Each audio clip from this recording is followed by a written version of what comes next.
18 years. That's how long Israel had suffered under the oppressive rule of Eglon, king of Moab. The weight of his control was unbearable, a daily reminder of how far we had strayed from God.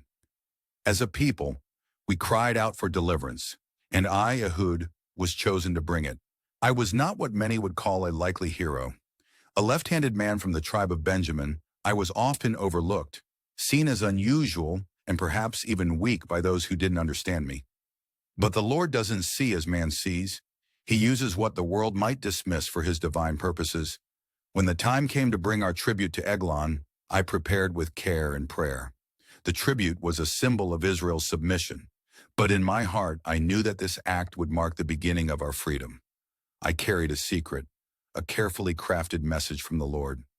Upon arriving at Eglon's court, the king received me in his chambers, surrounded by the splendor of his power.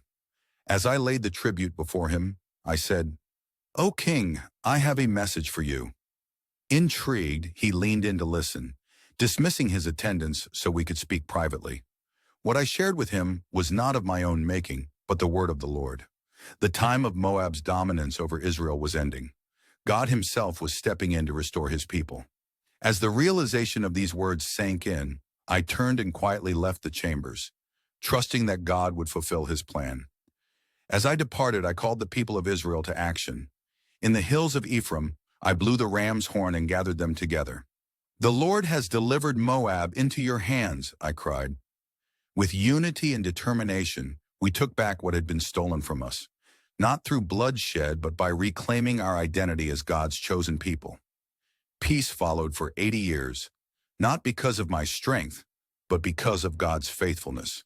The relevance for today is clear. Even in our weakness, God can use us to bring freedom and restoration. The battles we face, fear, injustice, and sin, may seem insurmountable, but the Lord equips us with his wisdom and strength. We don't need to rely on violence or power. We need only to trust him and act in faith. Let my story remind you, God can bring deliverance through anyone willing to obey his call.